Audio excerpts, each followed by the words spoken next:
ये है talks news network और आप देख रहे हैं पॉलिटॉक्स, राजनीति का कच्चा चिट्ठा।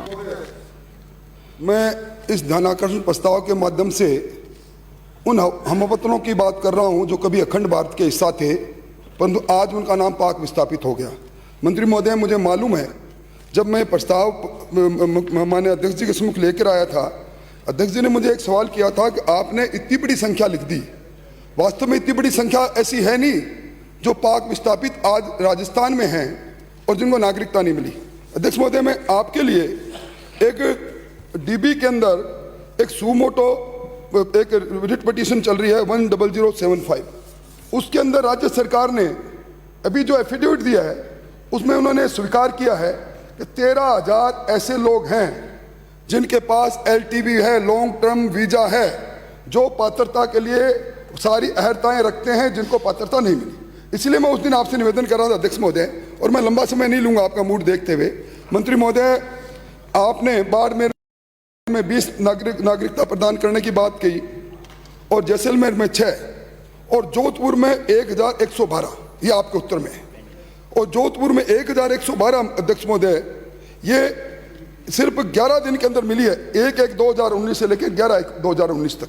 ये इसलिए मिली कि उस समय भारतीय जनता पार्टी के कालखंड में राजनाथ सिंह जी को आना था, नागरिकता देनी थी। मतलब कैंप लगा के मिशन मोड के अंदर जब उन्होंने जोधपुर के अंदर ये तय किया कि हमें एक बार इनको नागरिकता देनी, जब इतने लोग छट गए। मैं निवेदन करना चाहूँगा मंत्री जी, मैं लंबी बात नहीं कहूँगा। आपको मालूम है कि ये जो नागरिकता मिलती है, इंडियन सिटीजन जो एक्ट बना हुआ अपना 1955 का, उसकी धारा 5 के अंदर जब उसकी अहर्ताएँ हो जाती है, भारतीय मूल का आदमी जब कोई यहाँ आ जाता है, 7 साल हो गए, तो उसको ये मिलती है। अब आपके पास 8,000 से ज़्यादा एप्लीकेंट जोधपुर के अंदर है।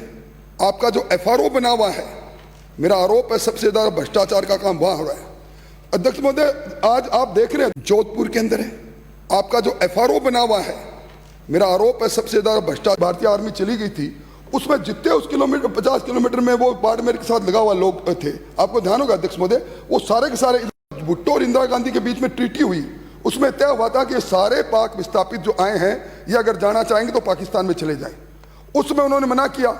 उस समय बहुत बड़ा आंदोलन हुआ था, राजमाता सिंधिया वहाँ गिरफ्तार हुई, अडवाणी जी गिरफ्तार हुए, भैरव सिंह जी गिरफ्तार हुए और वो लोग रुके।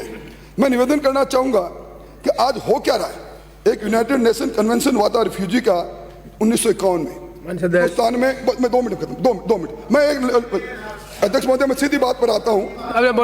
मेरा एक निवेदन है, मेरी एक मांग है आपसे, और मैं चूंकि अध्यक्ष महोदय कह रहे हैं, आप ये जो पाक विस्थापित हैं, इनके जितने भी आपके पास जो 7 साल की अहर्ताएं पूरी करते हैं, आप कैंप लगाकर FRO के पास जो आपके आवेदन पड़े हैं नंबर 1, जो कलेक्टर के पास आवेदन पड़े हैं नंबर 2, उनको आप निश्चित तौर पर करके कैंप लगाएं। और एक इनके शेल्टर होम है, आज भी ये लोग इतनी 5 शेल्टर होम में रह रहे हैं। ये पहले जा रहे हैं, वहाँ JDA ने नोटिस दे दिया उनको हटाने के लिए, उस पर आप विचार करें। आज सबसे ज़्यादा जो वहाँ हैंडीक्राफ्ट का एक्सपोर्ट हो रहा है, उसमें सबसे ज़्यादा हिस्सा इनका है। 2,000 का हैंडीक्राफ्ट है, उसमें 40% ये पाक विस्थापित कारीगर काम कर रहे हैं। इनकी आप अलग से इनका क्लस्टर क्यों नहीं बना लें। आज बेचारे नरेगा में ये नहीं जा सकते, राशन कार्ड इनका नहीं है। इसलिए मेरा निवेदन है अध्यक्ष महोदय, बहुत दयनीय स्थिति है।